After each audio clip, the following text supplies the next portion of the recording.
Um,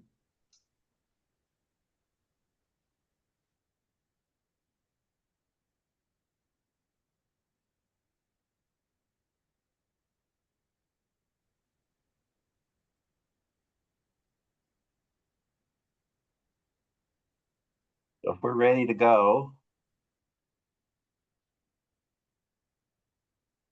welcome everyone, and I apologize for being 1 or 2 minutes late myself. All right, so our usual procedure, we'll just go through the list of our meeting attendees by alphabetical order for cities and then by other agencies. So first off, Alta. Anyone from Alta this morning? And Bluffdale. I'm here, Grant Kroll.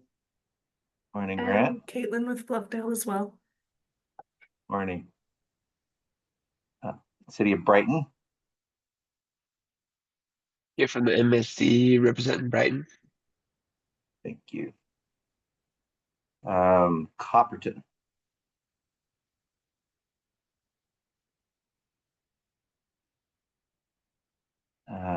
Cottonwood Heights.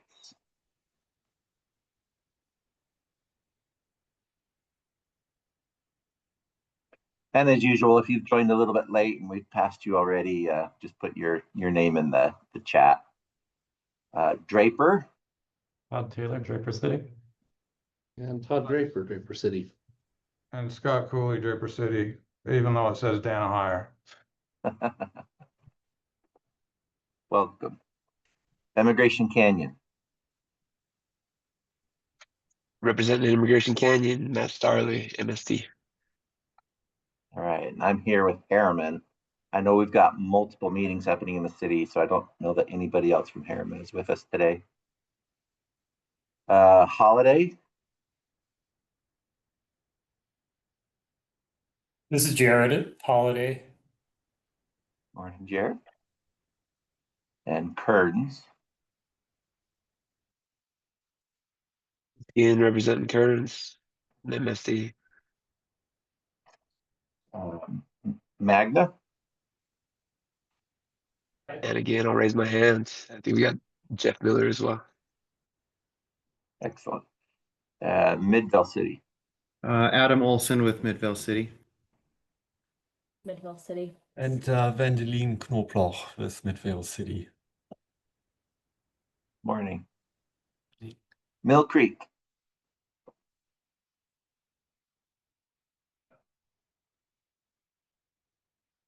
Murray.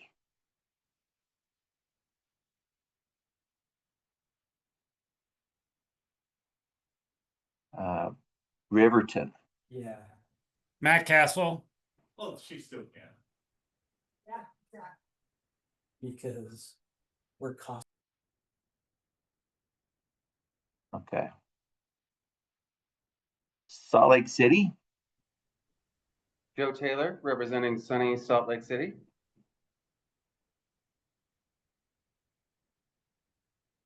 And then Salt Lake County. We've got Ryan Anderson and Jamie Danzy both on the line. Morning. Sandy City. Ivan Hooper, Sandy. Brittany Ward. Okay. South Jordan. Joe Moss with South Jordan. Brian Priest, South Jordan.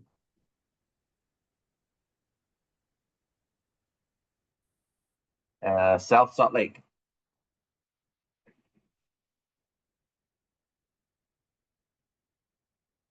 Taylorsville.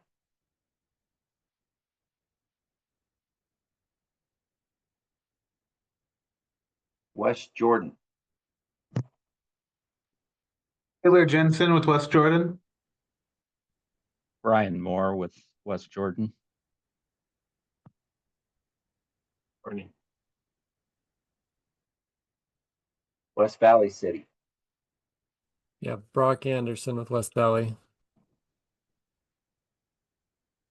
And then White City. I think that's the last of our communities.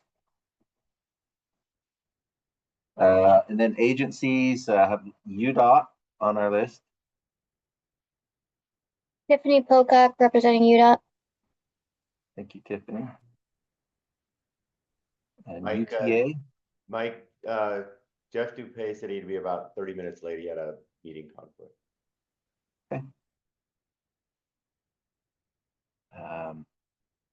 and then do we have anybody with the federal highways this morning? Hi, this is Trisha Sharma representing Federal Highways. Excellent. And Wasatch Front Regional Council, of course. I'll run through those. We got Jordan Chandler, Jory Johnner, Julie Bjornstad, Hugh Van Wagenen, Lauren Victor, Seamus Gueda, Meg Padgen, Matt Ryan, Bert Granberg, Andrew Gruber. And I have a few other nonprofits and No, one more, Mike. Josh. oh, Reynolds. sorry. No, you're good. I organized my screen with all the WFRC people, so it's easier. Josh was, I missed him, so didn't want to leave him off. All right. Anyone from the Jordan School District with us? Envision Utah. Cody Lutz here with Envision Utah. Morning, Cody. Avenues Consultants. Or Wall Consultant Group.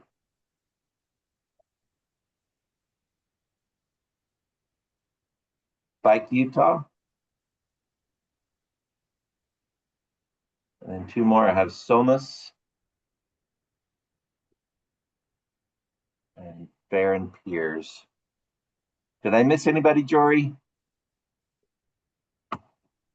I'd just say if anybody joins, and Jordan will put it in the chat, just throw it in the group chat, the main chat. Looks like Zoom has a new chat layout that I'm not familiar with. I'm looking at it like it's different setup. So just throw it in the main group chat and we'll make sure you get put in the meeting minutes for this meeting. Okay. And while I pulled up my the attendance record, I forgot to open up my agenda. So I'll open that up. But who is first on our agenda today? We have our community highlight by I think Jeff. That's right. That's right. Magna. Yeah, do you guys want me to go ahead and get started? Please. Okay, well, thanks everyone. I'm excited to be able to present to you today. Just a little background on me. I previously worked for Salt Lake County for 2 years between 2015 to 2017. Then I left and went to, I was the Tooele County planner for 5 years, and then I've been with the MSD for the last 3 years. And I've known Michael Malloy for a long time. He was one of my professors at the University of Utah, so grateful for this opportunity to present to you guys today. So let me go ahead and just get things ready real quick.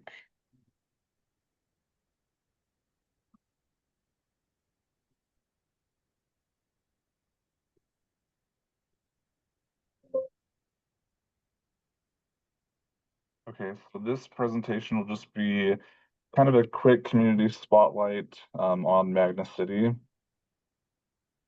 And let me go ahead and get started. Okay, so here's just a quick look at our zoning map for Magna City. Jeff. We are located I don't see the presentation. Am I the only one missing it? I'm also not seeing it. Sorry, I did not hit. I clicked on the screen, but I didn't hit share. Okay, can you see me now? Perfect. Okay. So let me go ahead and start over. Okay, so here's just a quick look at our zoning map.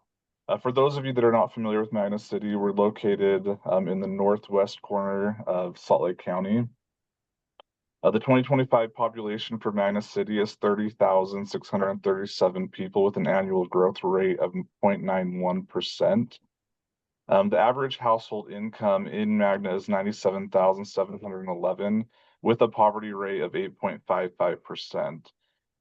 Something interesting about Magna is that on May 1st, 2024, Magna transitioned from a metro township to a city, due to changes in state laws. This wasn't anything that had to go to like a community vote to incorporate anything like that. It was just strictly a state law that changed it from a metro township to a city. And with that change, with the 2025 election, the new form of government will be a mayor and a 5-member city council. A little bit about the Greater Salt Lake Municipal Services District.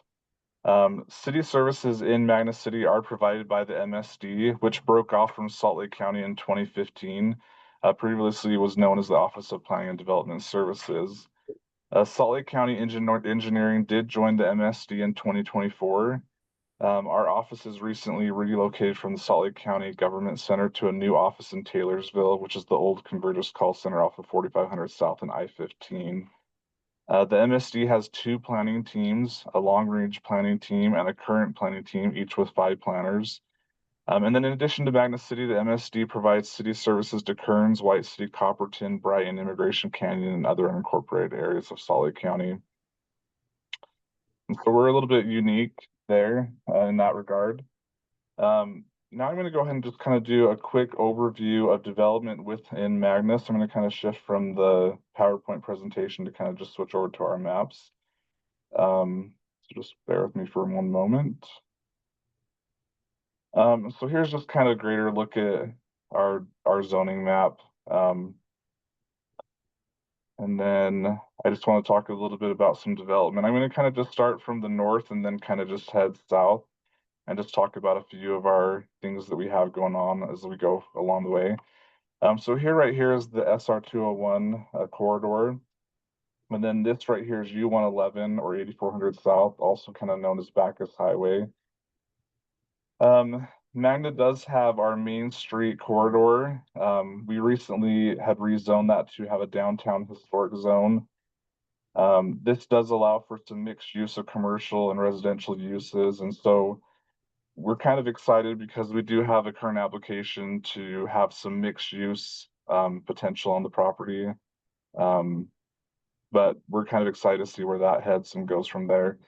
One of the constraints that we have is that this section of 8400 West is just a 2-lane highway up until you get to 3500 South. And so I know that there are future plans for expansion in this area, but as the population continues to grow in Magna City as well as other areas, that is kind of becoming an area that's kind of a pinch point for the community. And when you get to 3500 South, we have our Arbor Park development. Originally, Arbor Park development was primarily focused on commercial uses. However, there was an opportunity to redevelop the site and add in some residential uses. And so we have a mixture of townhomes on the site, as well as some apartments that went in as well. And then one of the things that we are working on doing is there's the Salt Lake City Canal Trail. We do have a current Hawk signal located just a little bit north of that. We are looking to get that relocated to kind of meet the needs of that trail system. And then we are working on updating this this train railroad crossing right here. And then south of 3500 South has quickly become our most densely populated area of the community. Cypress High School is currently under construction. If I go to our other map, it kind of shows it a little bit further along. But on this side, on the west side of 8400 West is our gateway to Little Valley development. That does include a new Cypress High School, and that high school will be opening up next month. So we're pretty excited about that. That'll be a good change for the community. And then on the right side, the east side of 8400 West is our Mahogany Ridge development. It's an Ivory Homes community. We've been working with them on this for a couple of years. And there's some unique challenges that we've had with this community. And fortunately, Ivory's been a really good partner to work with us on some development changes that have kind of benefited both the community as well as Ivory as a whole. So originally when Ivory had come in here with their development, if I go back to, well, I'll zoom in right here, but essentially there's a runaway truck ramp stop directly across from Cordero Drive, which is the road that does lead to the new high school. And so when Ivory had originally planned this community, it was Cordero Drive wasn't going to have an intersection. This road was going to be offset, which would have never allowed for an intersection. And when our staff was meeting with them, they had talked about, they'd previously talked with UDOT a little bit about it, but it didn't look like it was really going to be possible to get rid of that runaway truck ramp infrastructure. And our staff had said, that's not real for the long-term needs of Magna City. That's not good enough. I think we need to work with UDOT and see what opportunities there are. And so we kind of pushed the brakes on the development a little bit, and we coordinated a meeting with UDOT. And working with UDOT, they were able to allow for Ivory to redesign their community to allow for the alignment of Cordero Drive on both sides, as well as allow for the signalization of this intersection. And this was something that took a little bit of time. We worked with them for quite some time on this, and we're excited about this because not only did UDOT work with us to allow for an intersection to be located here, they also funded this project for one of their 2025 projects. And so it's currently actively under construction. They're hoping to have the signal in operation prior to the school opening up in August. And so that's something that we're really excited about. And that just kind of something I just want to put out there is that we want to be good partners with developers when they submit things for our communities, but ultimately we need to look at what's best for our community long term. And so if something that a developer has proposed isn't going to work for our community long term, we need to look at the overall picture and look at our long term planning needs and really kind of see what is going to happen long term in order with this development. And I'm just grateful that we were able to work with Ivory to be able to make this work. And then one of our other areas is 4100 South. We're currently working with West Valley to extend 4100 Southwest, and that'll kind of be another entrance point into this community as well. Just kind of some of the statistics on these two developments. The Gateway to Little Valley community is approximately 1,500 residential units. The Mahogany Ridge development is about 850 to 900 residential units. But that's just a quick overview of kind of some of the stuff that we're working on in Magna, and I'm open to any questions if you guys have any.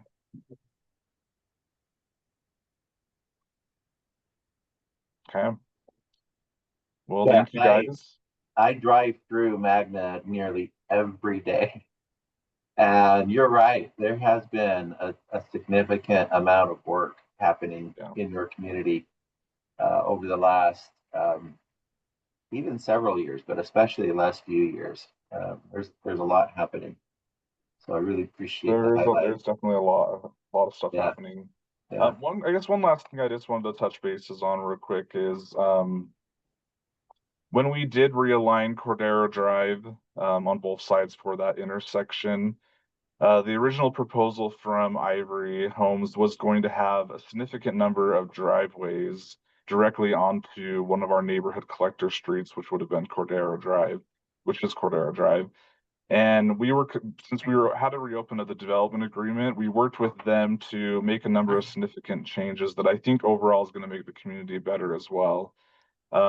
We worked with them to put in some alleyways and remove all of the driveways from Cordero Drive. So there are no longer any driveways on Cordero Drive, which I think is going to make for a better development.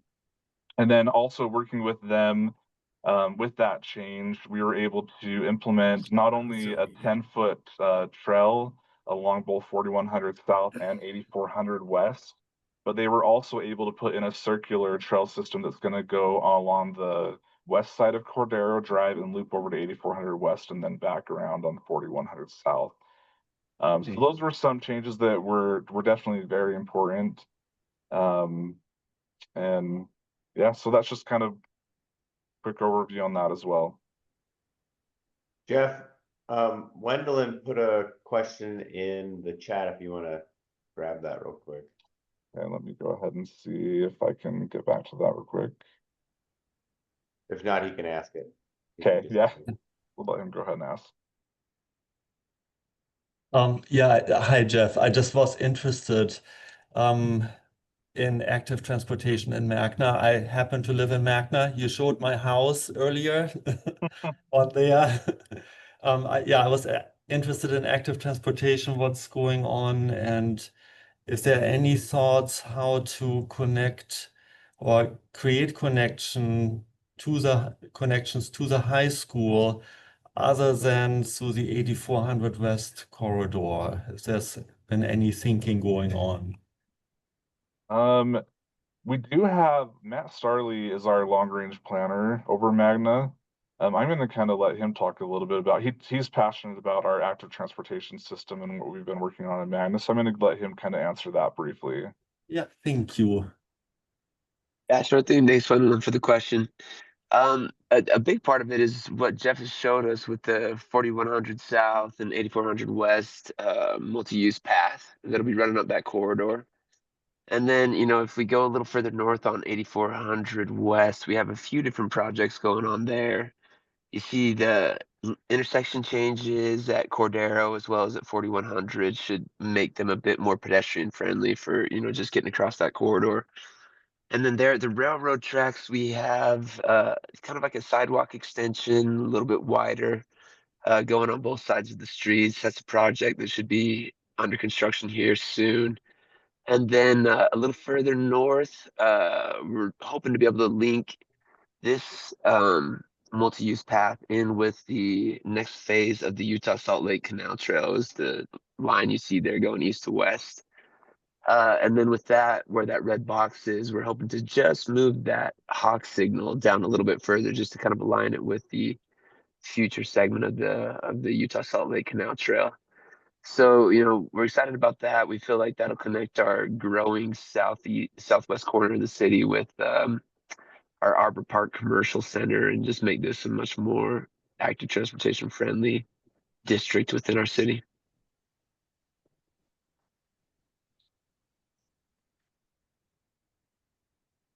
Thank you, Matt.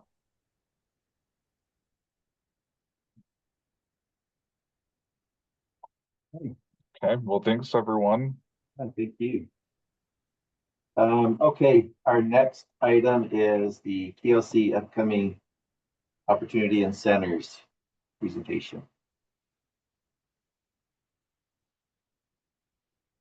All right, I just shared my screen. Can everyone see my presentation? Yes. Perfect. All right, good morning.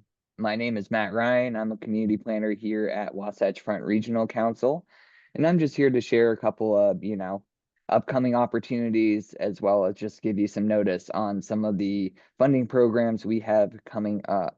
So I will get into it. So now is more than, there's no better time than now to talk to us about your potential TLC project. If you have an idea you think might be eligible, we'd love to hear about it, especially with programs being announced here, basically in the next few days in August, as well as letters of intent being, that notice being sent, as well as those being due in September. Throughout that process, if you have a question, you have an idea, or just want to know how the process goes, really, please don't hesitate to reach out to us, because we are just about to start entering this timeline pictured below. But we also have a couple really unique opportunities this year, especially as a product of last fall's workshops. 71 new neighborhood centers actually were added to the Wasatch Choice Vision Map, more so than any other land use this year. So that makes a really, really, really good opportunity to actually make that a reality, whether it's with a small area plan, developing a game plan for this area in your community, design standards, helping guide what this future development would look like, and We even just want them consistent. Oh, maybe that was unrelated. Excuse me. ordinance updates to make this small area plan actionable, as well as an implementation plan to give you a roadmap to fund and develop this area that you want to see change in your city. And then also, there's a big emphasis on connectivity, especially with the passing of SB 195, necessitating cities now to consider connections to remedy, physical barriers, and not only identifying, priority connections, but also estimating those costs. Connectivity is, more important than ever, and it's a great way to, make sure people can get where they need to go conveniently throughout your city.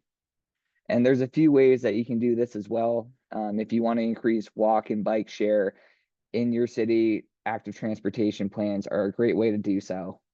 If you want to kind of take a holistic, really comprehensive look at your transportation network in your city, a transportation master plan is a great way to do that as well. Transportation should be a significant component of all small area plans, because not only should that small area be accessible to the people right around this node of activity, but also the greater community, as well as visitors that want to come in and enjoy the space as well. But also, if you have an idea and you're not sure what the impact would be, if you have a feasible route, studies are a great way to kind of suss that out and see if that will, work for you and be a really viable and really beneficial option for you and your community. And last but not least, we have this great resource called the Utah Street Connectivity Guide. It's a really great way to learn why street connectivity is important for your community, how it really boosts your quality of life, but just gives people options and how they wish to get around. And last but not least, I have a couple of resources here, and I'll share this in the chat as well. To learn more about the TLC program, our website is always a great place to start. You can access all different resources we have within the Transportation Land Use Connection program. I like to point people towards the TLC interactive map. I think that's my favorite resource, but I'm biased. You can see, past applications from previously funded projects. You can see the websites of active ongoing projects, and you can actually view the final plan once completed. So you can kind of get a really good read on how these projects take form, how their application, what sold them, and then, what they eventually turned out to be in the long run. And last but not least, there is a list of our 2025 awarded projects, quick synopses, a paragraph, budget breakdown, just to see what we funded this current year and give you some ideas that might, translate to your community as well. But with that, that is my presentation. Does anyone have any questions? Matt, that was great. I just want to chime in here really quickly. Hi, everyone. Matt covered a couple of really great ideas. Just keep in mind, this is really broad planning technical assistance. We like to throw ideas at you just in case there's things your city hasn't thought of, but all of your planning needs, particularly right where this program is a partnership with UDOT, UTA, and Salt Lake County. So if you are working with them and you together as partners have a question that you'd like to explore deeper, we can fund things like that are collaborations with those program partners, your neighboring cities, right? So the world of TLC is pretty broad. So reach out to us, I think, is the main message. Exactly. And Matt, I appreciate your work and the work of Wasatch Front Regional Council, reminding us, keep inviting us to apply. I know you feel like you've already told us 10 times, but I can tell you in the world of planning, we're so just constantly, behind and busy. We need those prompts, those reminders, and those invitations. So thank you so much. Not a problem. Thank you. Okay, if there's no other questions, we'll jump on to our next item, the household and job forecast feedback process.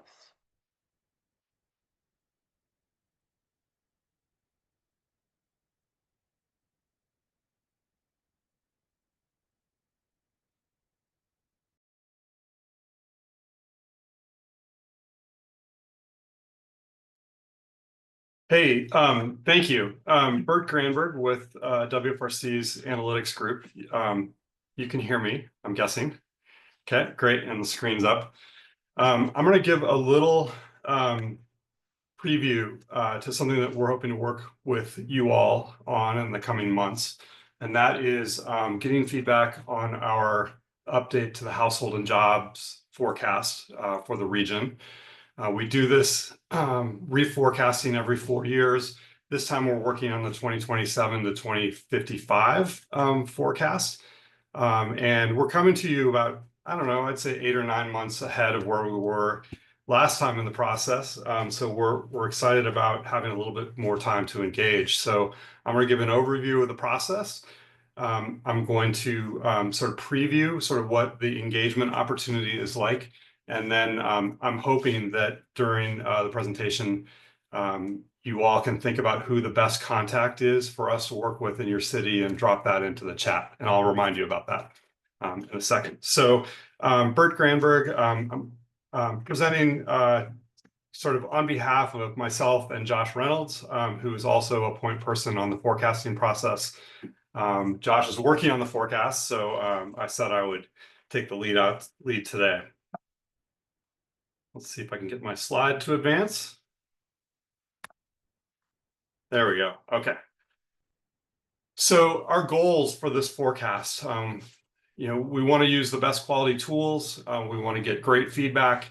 We want to apply professional judgment and get the best forecast of where people are going to live and work in the future in the region, and this time through 2055. We use the county control totals that the University of Utah's Gardner Policy Institute puts together. We don't have those yet, but we're expecting them in the next few weeks.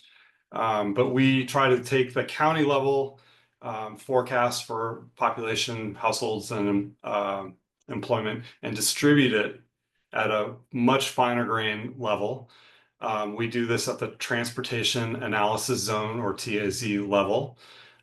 Those also roll up into estimates at what we call a city area summary zone, which are built out of the building blocks, the TAZ geographies, into things that look really close to your city boundaries. Each time we do this, we're trying to up the amount of time and the amount of engagement we have with stakeholders. So that definitely includes the RGC TACs. Ultimately, this forecast is useful in a number of areas, but in particular, it's something that drives the travel demand model, forecasting where we're going to have traffic and transit ridership. It'll also work with our bike model. So it's informing the long-range transportation process and the RTP. And then we're doing more and more with regional performance metrics and tracking trends and forecasts over time. So this is a really important building block for all the planning work that we do at WFRC, and hopefully it's useful to you all as well. Just a really quick look. The white lines shown on the map are what these transportation analysis zones, or TAZs, look like. They average about a square mile in size. They're smaller and in more intensively developed areas, bigger and kind of the periphery. And we've done a lot of work over the years to align them generally to city boundaries. So you can see the city boundaries shown on the screen in the gray lines. And because of that alignment, we're able to roll up the TAZ level forecasts into these city area forecasts. So how do we do that? If you look kind of in the center right part of the screen, the main tool that we use is something called the real estate market model, which uses the Urban Sim software to simulate real estate development in the future. So we're looking at a lot of input data to drive this model. Where are, especially existing conditions? What is our residential housing distribution across the region? Where are people working? What are the sort of general plans that cities have, and trying to stitch that together into a cohesive data set across the region? And definitely the newly updated Wasatch Choice Vision Centers. So that all goes together as an input data set to the real estate market model. We run the development simulation, and that in turn produces our household and job projections output that we review and get feedback on and refine and ultimately build into the travel model and some of the other resources. So this slide, I'm not going to go into a lot of detail here, but the basic process is that we build out a base year for the model. So lots of existing conditions data that I mentioned. We rely heavily on the county parcel data sets and the employment data from the Department of Workforce Services. I also mentioned that we're constraining our forecast to the annual projections from the Gardner Policy Institute. We've got the future land use data, which is a combination of the general plan and zoning information that we can compile and then maybe overridden in areas where communities envision incorporating the Wasatch Choice Centers into their future land use. And then the last piece that I haven't mentioned is that we have what we call a pipeline development project database. And these are projects that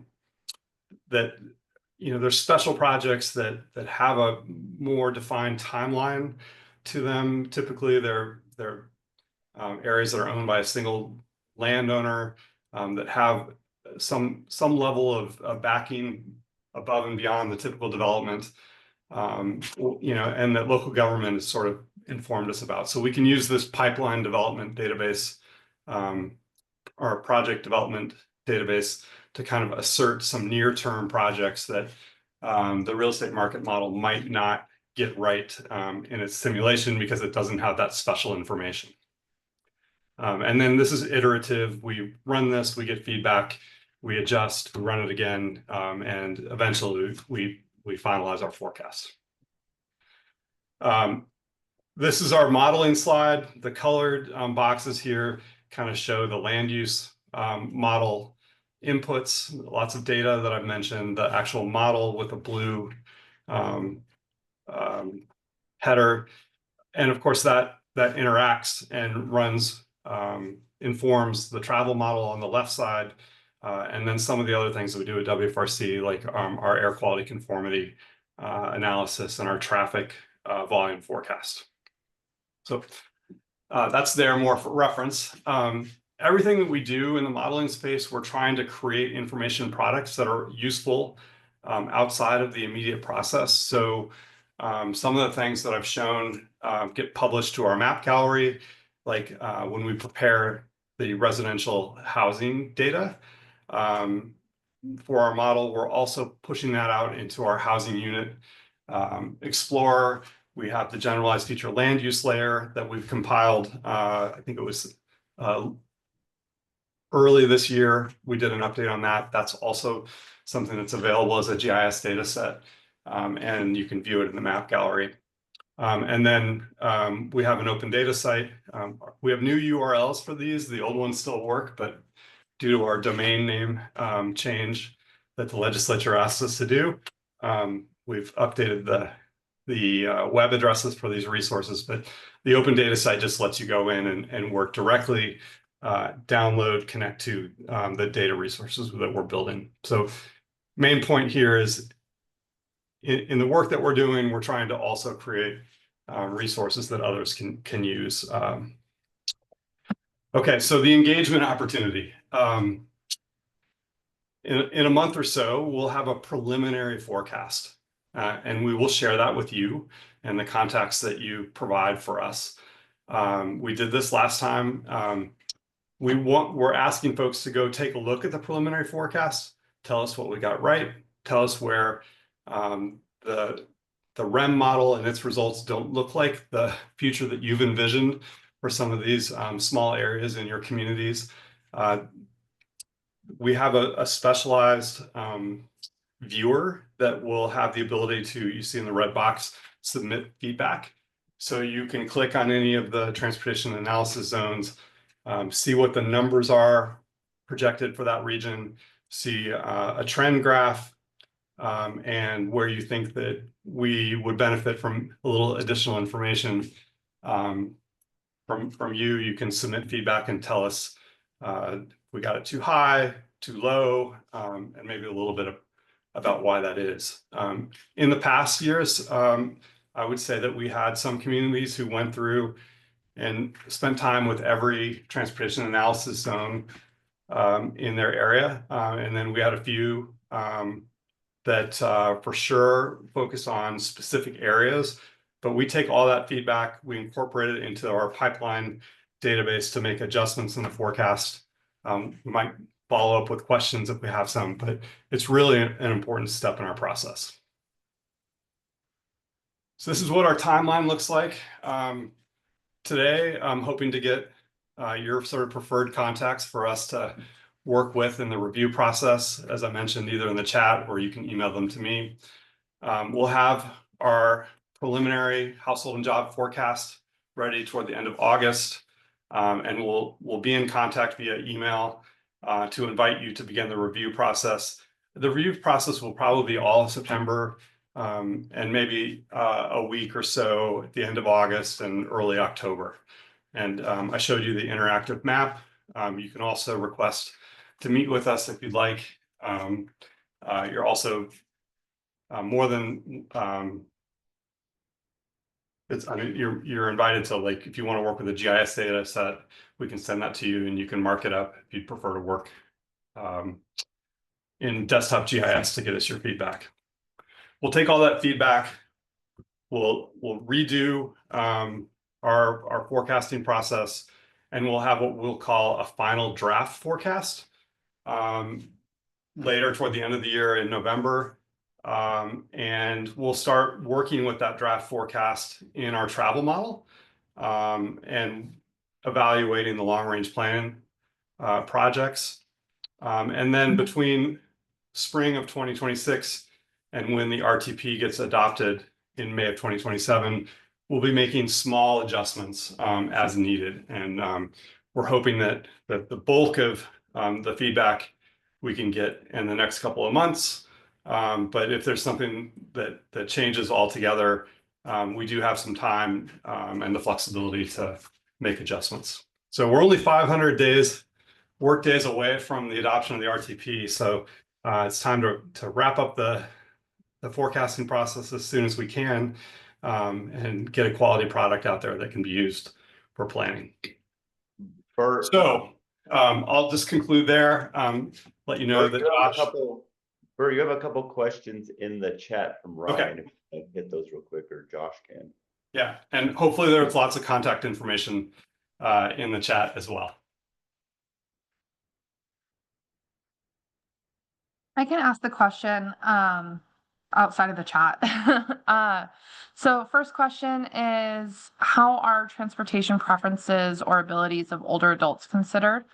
Older adults are known to drive less as they age and rely more on walking and transit. Is this included in the model?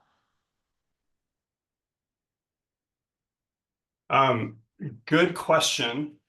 The travel model has several life cycle cohorts, and one of them is 65 and over. And so there is consideration for how older adults travel.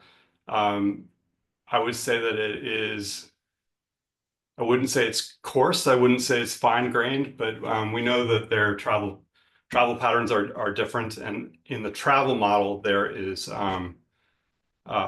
specific consideration for folks who are sort of in the post-working age cohort.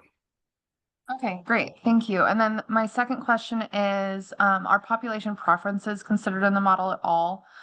Research shows that there is growing interest in active transportation, which wouldn't be evident by just looking at employment, real estate, etc. And it would be great if we could add culture and preference to the trends, but I don't know if that's possible.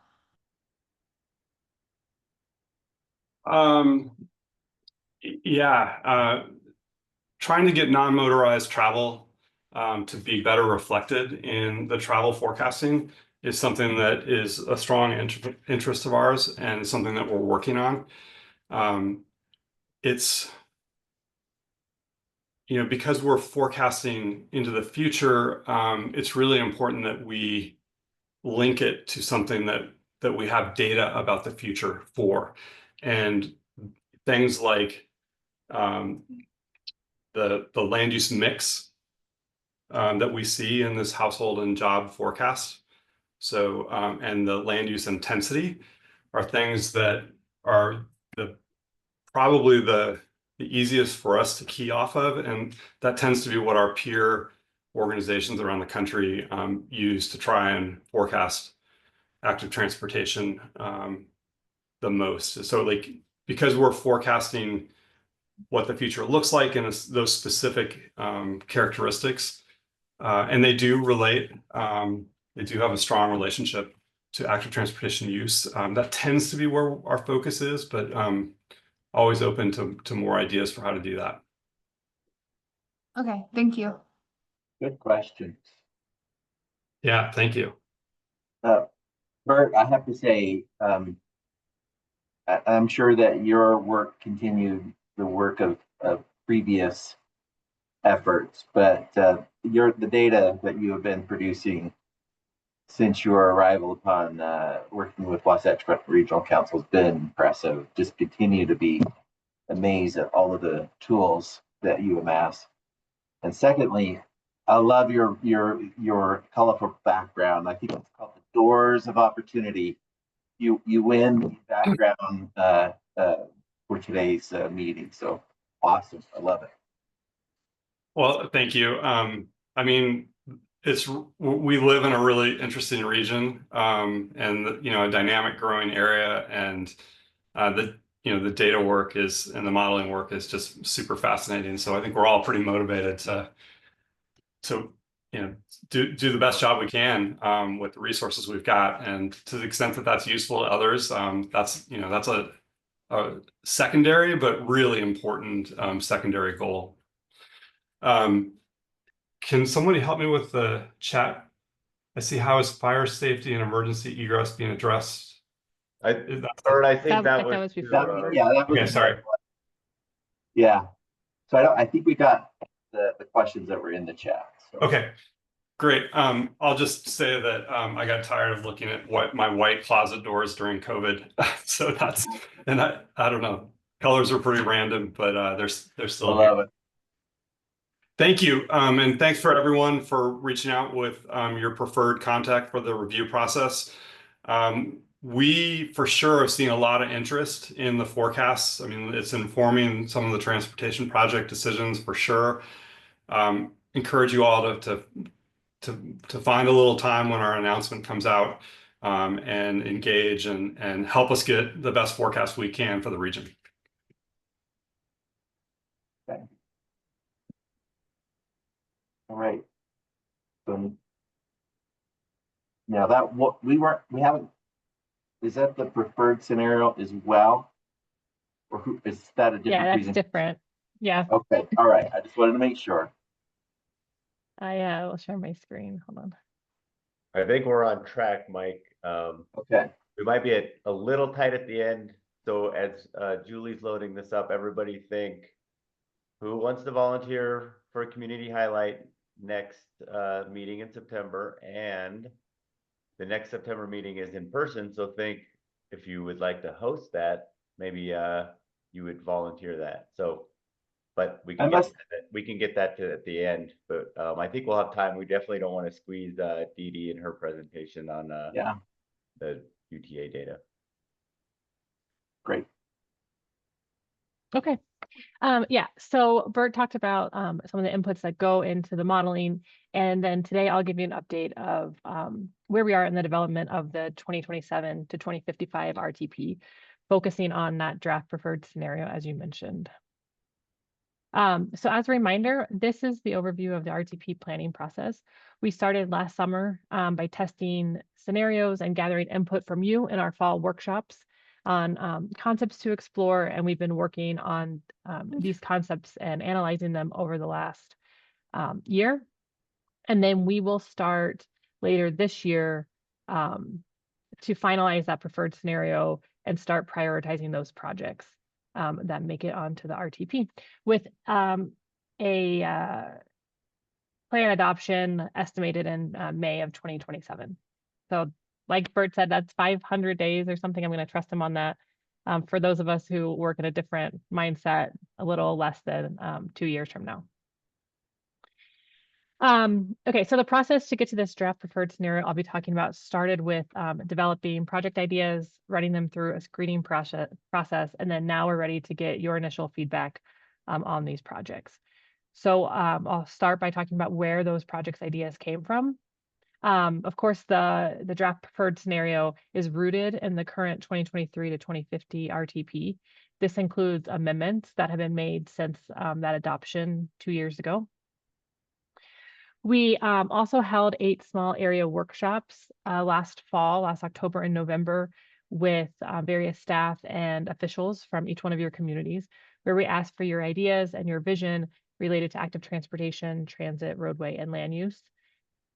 And then internally, we also spent part of the last year testing different strategies to see their impact on our mobility. So this included additional operational improvements to our roadways, greater street connectivity, expanding out the existing bus network, looking at more fixed guideway, and then of course, implementation of the Beehive bikeways. Projects that we ran through these strategies that are not currently in the RTP were also included if they made a significant impact in this initial high level world of ideas. So after we got all these ideas, we ran them through a screening process. You may or may not remember this flow chart from previous presentations, like at the workshop or at RGC TACs. But this is the process that we're going through this RTP to go from this world of concepts down to a fiscally constrained adopted regional transportation plan. And so this starts by getting all those ideas I just mentioned, running them through a preliminary screening to determine whether they should be included in the Wasatch Choice Vision, or either as an RTP project or as an exploratory concept. Those projects that made it to the sort of concepts for vision consideration are then passed through an additional more technical screening to determine whether they should be included in the RTP. And then those projects will go through the traditional phasing and fiscal constraint process that you're familiar with. To date, our staff has completed this initial screening process and the technical screening process, what's shown here in this burnt sienna blob. And we are now at the point where we have a list of projects that we think should be included in the regional transportation plan. And this is what we're looking for your review and feedback on before we take sort of a finalized draft to you in the fall at our next round of fall workshops. So this is the preliminary screening that the world of concepts went through. On the road and transit side, that was mostly focused on whether a concept was meeting the Wasatch Choice Vision goals, the goals of your local community, whether there was support by not just the person who made the comment, but also by the community at large and transportation partners. So there's agreement that this was a project worth exploring. Whether there had been any previous analysis of the concept, was this something that was technically viable? Could we actually build this project? Looking at the impacts it might have on the community and the environment. And then did this project actually provide any type of benefit to the system? On the active transportation side, it was a little bit different. We looked at regional studies, including the Beehive bikeways, environmental studies that have been going on. Looked at whether that project expanded the active transportation network by connecting a number of neighborhoods or 2 or more cities, filling in gaps, overcoming barriers, and then looked specifically at the facility that was being recommended. So facilities needed to be a cycle track or shared use path, a bike lane or buffered bike lane, and other things like shared markings or neighborhood byways being considered if it was part of a larger and longer route. The technical screening process that we went through after that initial screening was done was, like I said, more analytical. On the roadway side, we looked at roadway volumes from the model, whether we were improving V over C ratios, whether the project made an operational improvement, if there was a safety improvement as part of the project, if this project was specifically in a freight area and had improved freight mobility, or whether we were increasing street connectivity. On transit, we looked at the impact of ridership and whether that route met ridership thresholds. We looked at how transit projects improved access to opportunities, and then whether there was that community and transportation support. And then on the active transportation network, on the active transportation side of things, the project had to be either in a Beehive Bikeway or the Utah Trail Network. It needed to also overcome a barrier. It needed to serve a major destination that was otherwise not well served by regional AT, and also needed to have support of the community and the relevant agency. And then we also considered facility spacing to avoid sort of regional plan redundancy. So we would love your feedback now. We have made this interactive comment map that you can compare the 2023 existing adopted RTP to the draft 2027 preferred scenario. You can also filter by mode. And then there's a leave a comment form on the side that allows you to tell us the project, your name, your email, and then what your comment is. We will be sending this out in an email following these meetings, so by the end of the day. And we would hope that you will be able to review and give us comments by August 18th. This gives us time to refine the draft preferred scenario based on the comments that you have, do additional analysis that's needed, and have a final draft ready by the time we come out in fall of 2025. So we have these workshops planned again on those 8 areas that you're used to seeing this October and November.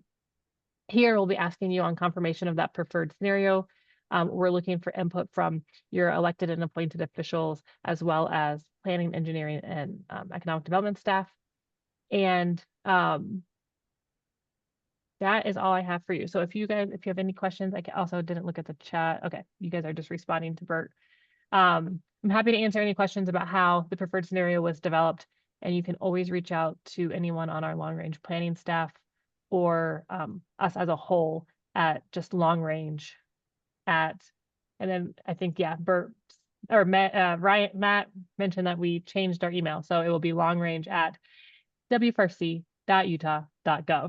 which is a mouthful from my old email, which was just julie@wfrc.org. But that's all I have, unless Jory, you wanted to mention something else. Julie, the only thing I'd add is since you have the workshop map up here, we have sent out calendar appointments, or Jordan has sent out calendar appointments to mayors, city managers, city council, planning commission, engineers, planners, economic development. So if you have not gotten invited to the workshops and you'd like to attend, they're from 4 to 6, and they'll be, like Julie said, from mid-October till right before Thanksgiving. Shoot Jordan either a message in the chat or email her, and she can make sure she adds you to the appropriate workshop. Yeah, and I'll just clarify, the feedback that we're looking for on this interactive map right now is just from planning staff. Will also be presenting this to the Transcom TAC. So we're really just looking for planning and engineering, not necessarily from your elected officials or appointed officials. Okay, that's all I have, Michael. Julie, I think you lost time. We had you on for 20 minutes, so thank you. All right, our next, I think, is the Jory show, right? We're going to do amendments. Yes, let me share my screen.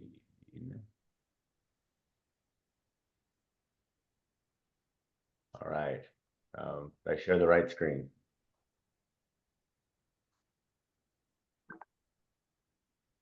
Maybe not. Is that the right, is it the Amendment 4 screen? That looks like your speaker notes, Joy. Oh, neat. Okay, I selected the wrong one.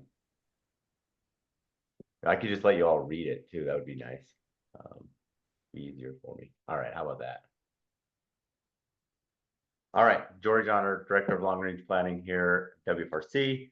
Amendment number 4 to the 2023 to 2050 Regional Transportation Plan. So that's our existing plan. As Julie made mention, we're working on the 27 to 55.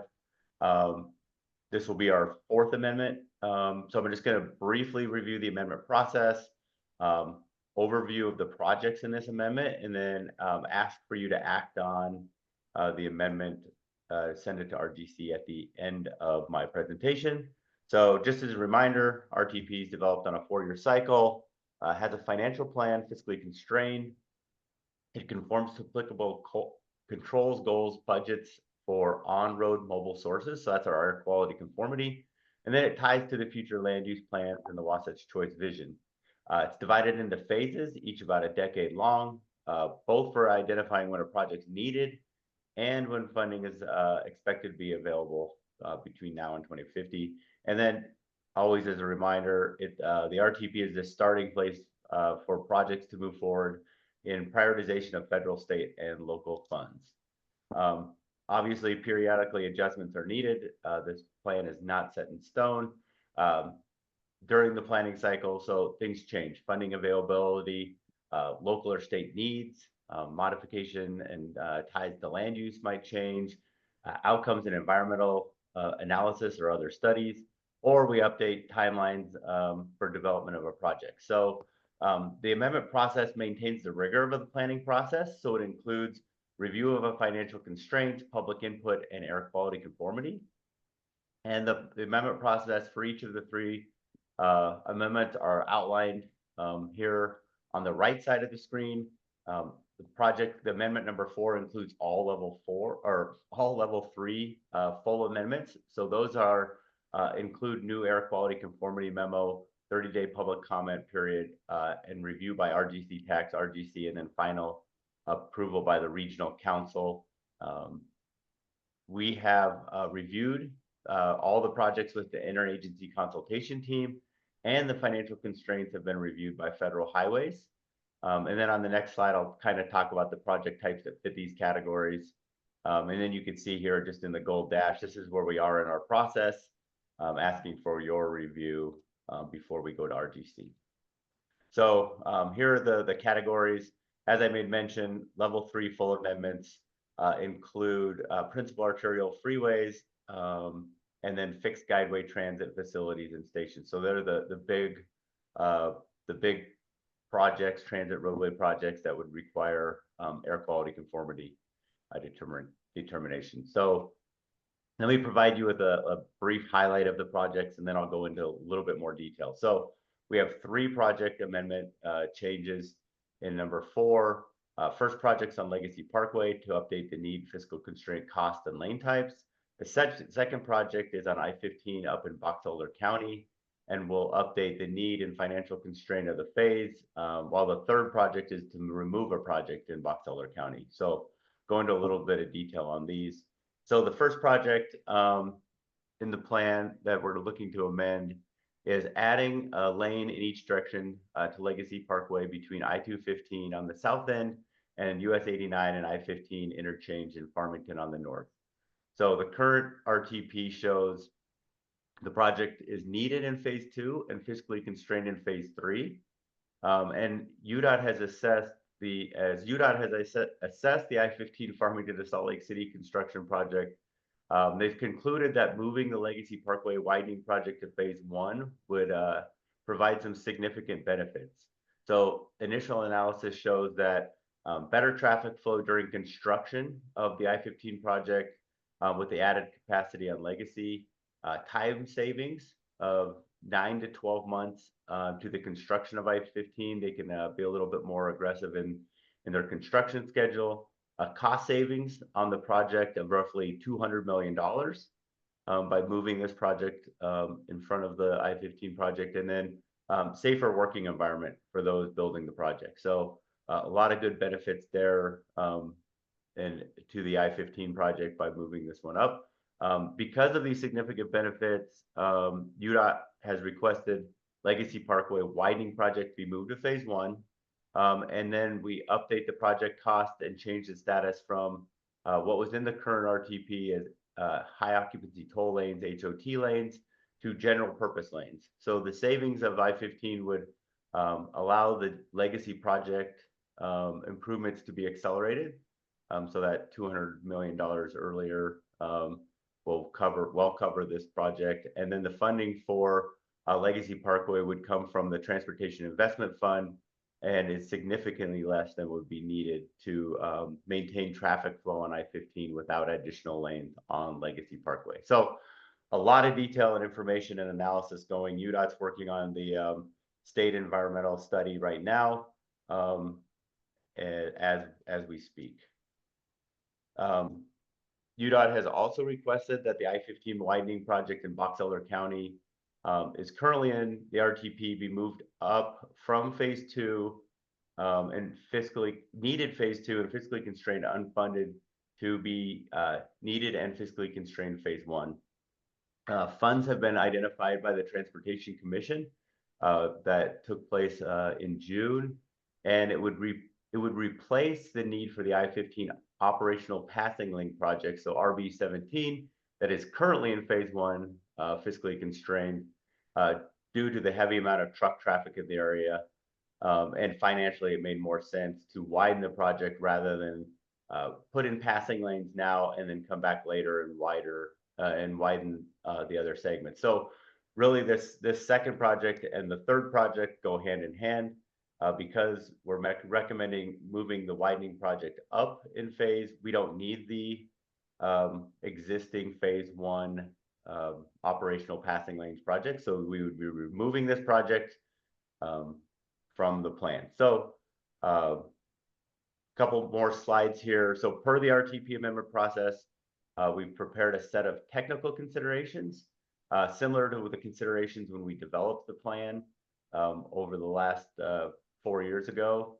And then they tie directly to the Wasatch Choice vision. So let me cover those real quick. These were assessed on a regional scale. We didn't do a project by project because and we did on a county. Since our projects are regional in scale, we did this on a county level. The projects presented in this amendment will provide safer facilities by reducing conflicts with freight and improving maintenance of traffic during I-15 construction, make improvements to connections to industrial areas in the region. For the vehicle hours of travel, that's one of the things we look at as our Wasatch Choice Vision goal. We're only showing benefits. These are benefits by the end of phase 1, so by 2032 of the RTP. These numbers show the comparison between our existing RTP and the amendment. So we do see a legacy widening improvement of vehicle hours traveled. It decreases in Davis County, and the ATO increases pretty significantly. Benefits in the other areas across the region are pretty negligible. So we did assess all this as we were considering these projects, and you're all familiar with the Wasatch Choice goals, and you'll see these as we develop the new 2027 to 2055 plan as well. So Mike, with that, take any questions about any projects. I haven't looked at the chat. And then if there are no questions, make a motion, recommendation of motion on the slide right here, and then I'll cover the next steps for the amendment. I'm not seeing any chat questions on this. So I'm assuming we are ready for the motion.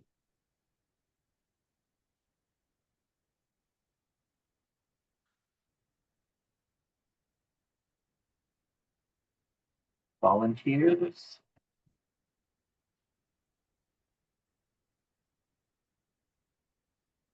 I can make a motion, Michael.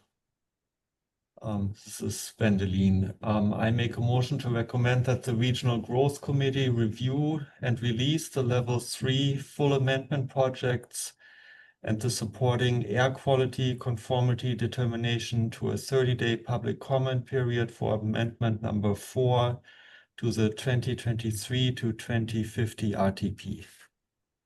Thank you, Wendelin. A second on the motion?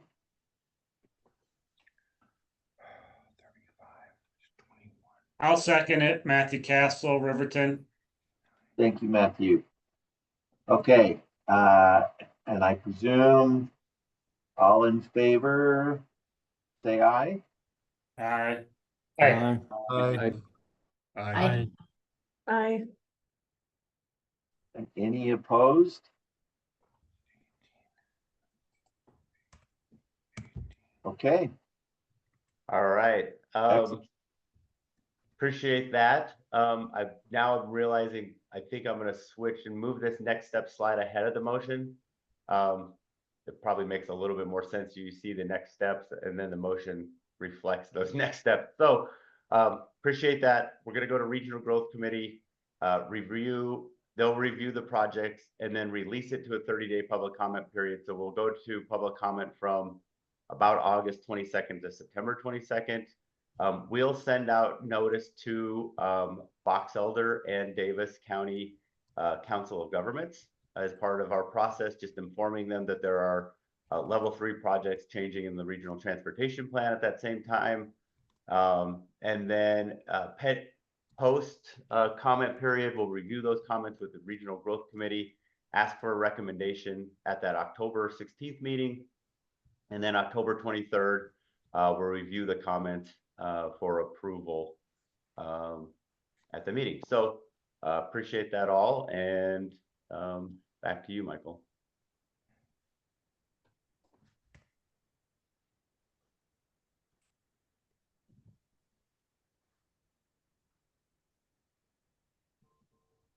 I think you're on mute.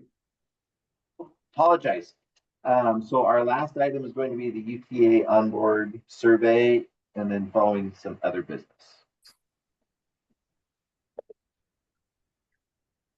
All right, thank you so much, Michael.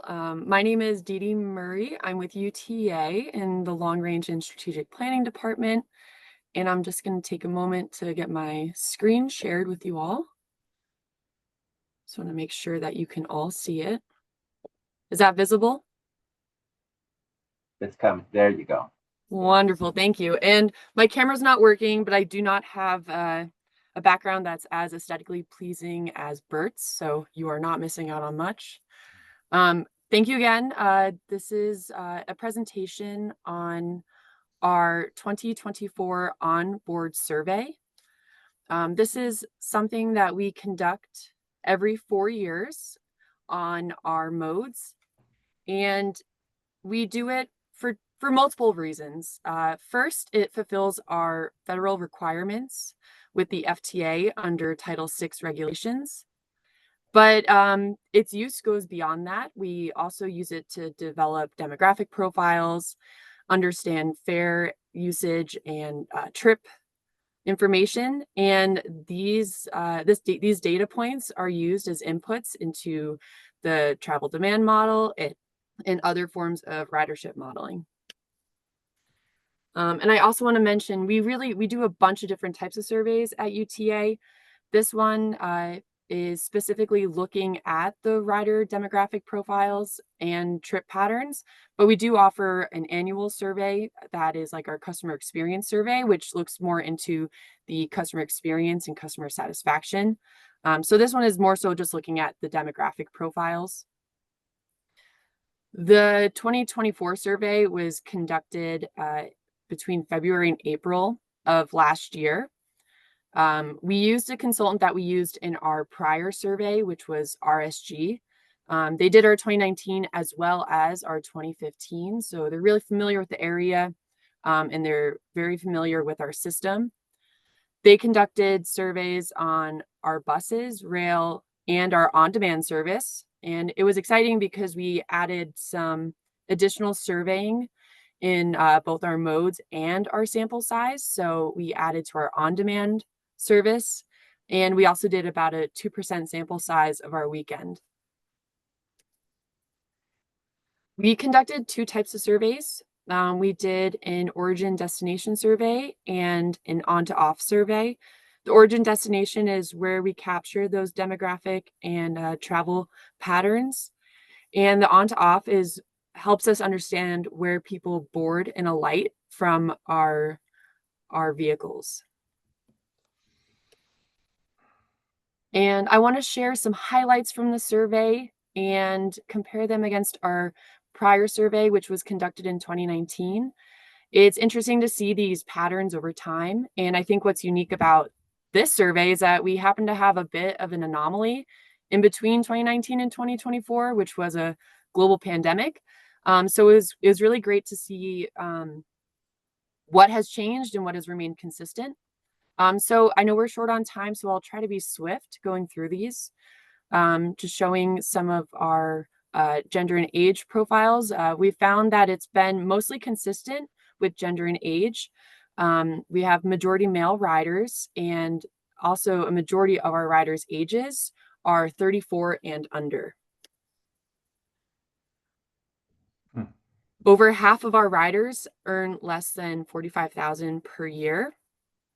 And we also found that we have consistency that the majority of our riders are identified as white or Caucasian. This was the highest response rate, but we did see a 12% decrease from 2019.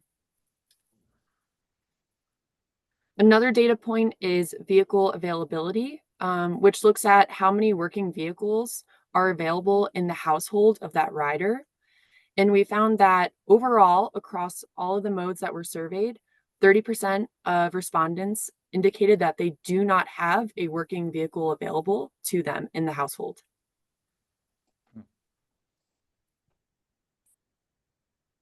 And we also looked at frequency of use. So how often are people on our system? And we found that riders using our system 5 or more times a week is over half. But we have seen that if you compare it to 2019 data, that there was a slight decrease in the amount of folks that are riding 5 or more days per week. Some great data here is that we found that the number of zero transfer trips has increased by 5%. So that means that they don't have to connect from one mode to another to complete their trip. We did find, though, that folks who do rely on transit to make their trips will often have to make more than one transfer. Here's some data on our fare payment. The majority of our respondents selected that they use electronic card as their method of fare payment. And that could be anything from an employer provided card. A lot of the universities provide transit passes to their students. So all of those fall under that. And we've also found that on our bus system, 15% of people use cash to pay for their trip. This is a data point that I think is really interesting. It's the access and egress modes. And we found that through our survey that respondents indicated that when they're walking, or I'm sorry, when they are accessing transit and when they are leaving transit to get to their destination, over 80% of people walk. And I also wanted to share some highlights.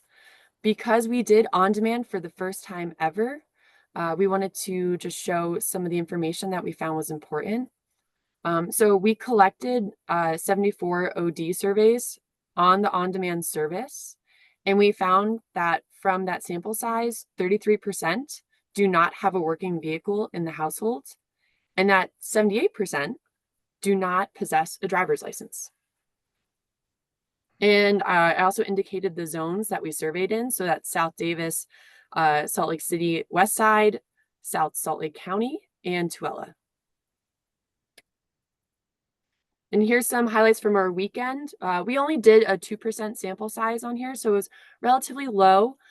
And in our next iteration, we are hoping to expand our weekend sampling. This is not something that's required by the FTA to do, but we think that this is really important information and can really be used as data inputs in a lot of our planning purposes. 62. So weekends, we found that 23% of respondents had one or more transfer on their journey. And in terms of income, it is similar to our weekday respondents, but the majority earn less than $45,000 per year. Next steps, I had mentioned earlier that we conduct this survey every 4 years. So we anticipate that the next one will be conducted in 2028. And in that survey, we're hoping to expand our sampling size to make sure that we're increasing the amount of data that we're getting to really understand our riders. Thank you for letting me present on this. If you have any questions, please feel free to either reach out to me after the meeting, because I know we're a little short on time, or to put something in the chat. Dee, I did actually ask in the chat, did the on-demand survey include via trips? It did. Okay. Do you have a breakdown on the percent of via trips of the overall on-demand services? Yeah, so it actually, all of our surveys were conducted on the VIA vehicles. Okay. So we didn't conduct anything that wasn't on those vans. Okay. It's been a while since I've used the traditional on-demand. I've been using just VIA alone, and I didn't know, maybe it's all VIA now. I just wasn't sure on that.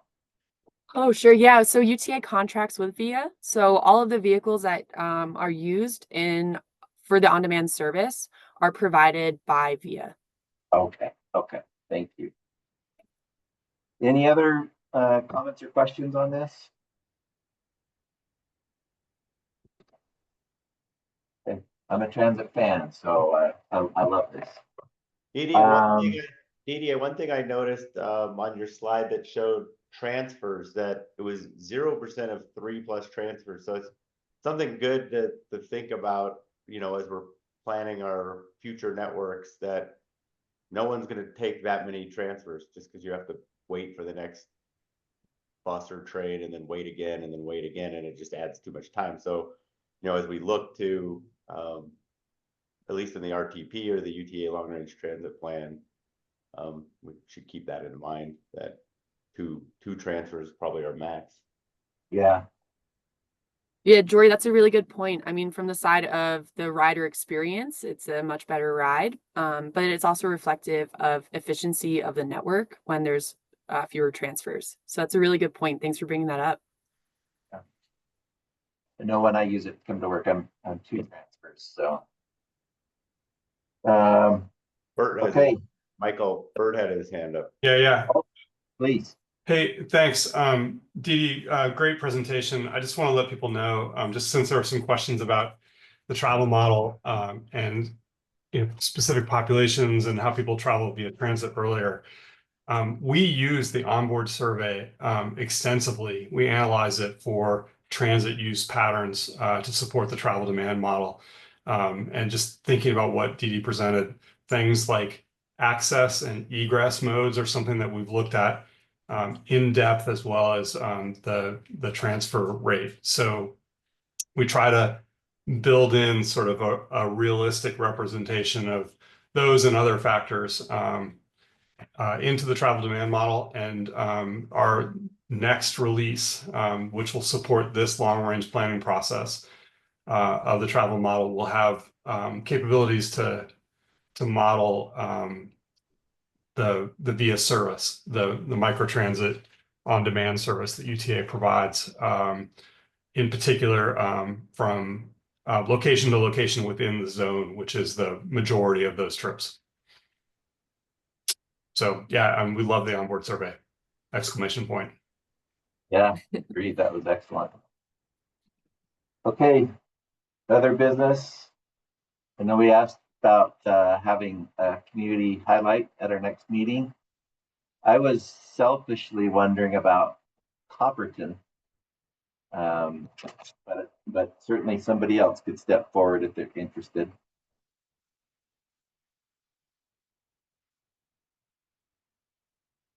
Any takers? Okay, well, we will recruit for that. Any other items, Jory, we need to talk about? You said the next meetings we're going to be in person, and we're looking for a host. Yeah, we hold one meeting a year in person. I think we've done a few surveys in the past, and it usually is the September meeting. So, you know, if there's a volunteer community that wants to host, would be happy to come out to you. If not, you know, we can always hold it at the WFRC offices. So, but give preference to, you know, us coming out to a local community. Okay. Michael, this is Steve Kallenberg with The Point. If there's any time that you guys want an update on what we're doing, I'd be happy to give one.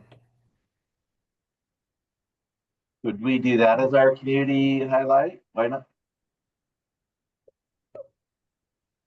You mean the face-to-face? September meeting? Well, I'm the one that would probably give it, and I'm not local, so I'd rather do it remotely when you okay. when you have a slot open. All right, I'm sure Jory will reach back out to you on that. Okay. But Steve, we'll put you on the December, or we have a September meeting, and then the next one will be December virtually. I'll put you down as a placeholder right now. Okay. That'd be fine. Just send me an email to remind me. So perfectly. Details.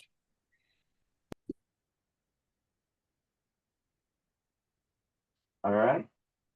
Well, unless Jory says otherwise, I guess we are at the end of our meeting. Thanks all. Thanks. Okay. Thank you. Thank you.